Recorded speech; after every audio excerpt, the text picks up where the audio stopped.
Today I watched Brendan Schaub's special, Gringo, Papi.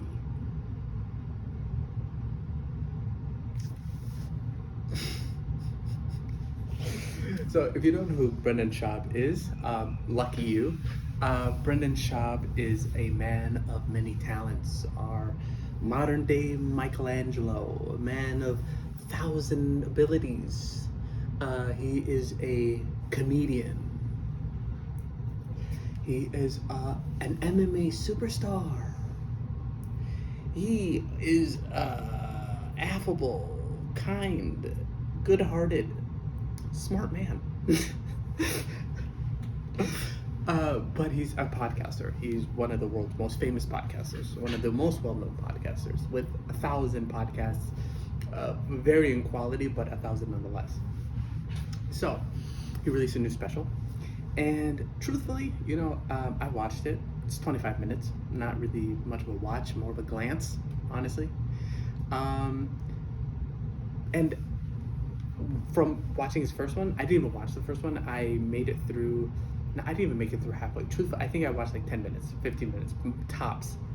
I skipped around because it was gobbledygook is the best way. That's a cancelable phrase, but gobbledygook is the best way to describe it because it's just a bunch of nonsense. It's just ramblings. So his first special, not his second one, his first one.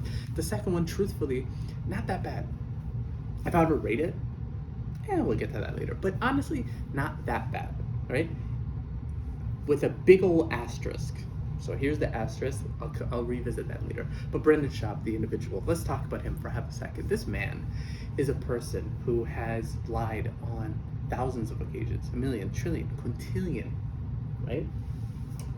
But somehow has this empire, thick boy empire, if you will. So anyway, his special, Gringo Papi, again, 25 minutes long. Truth, not that bad. The first one was an absolute disaster and it reeked of amateur, but this one isn't that bad. He had bits. Again, you could probably count them with one hand how many he had, but he did have them. Some of them landed, some of them didn't, but you can see the outline of a career, like an outline of what could be something, which is development.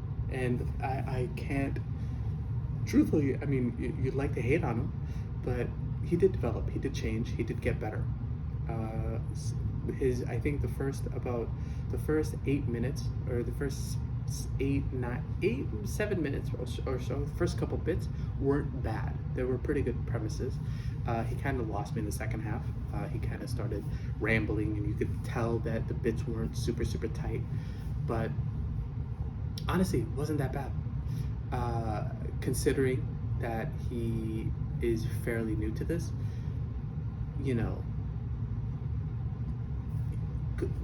However, again, let's revisit this big old asterisk right here.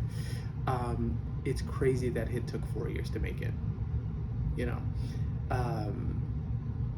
This is insane. That is the craziest part. It should have taken him no more than 6 months, right? So that's the big asterisk. And because of that, because this is 4 years of work distilled into 25 minutes special, what the heck, like, what the fuck, man, right? So in my opinion, if I were to rate this, I'd give it a 4 out of 10. It's not the worst thing I've ever seen. The worst thing I've ever seen was his first one. That was dog shit.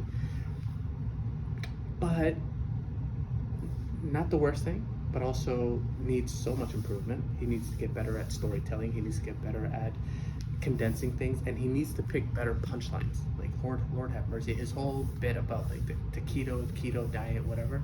Again, there's a semblance of a good bit there, but he ended the whole thing by calling his mother-in-law a bitch, and that was the punchline, which is insanity. He spent like a minute or two building up to that, and then it turned out to be calling your mother-in-law a bitch joke, which not that great. But again, he is working on it, and that's the thing that I did want to see was an improvement on the first one, and he did. He really did. He, not too terrible, not too terrible. So anyway, I might have been fired from PF Chang's, but uh, yeah, I give this a solid. You know what though? I said a 4 out of 10, right?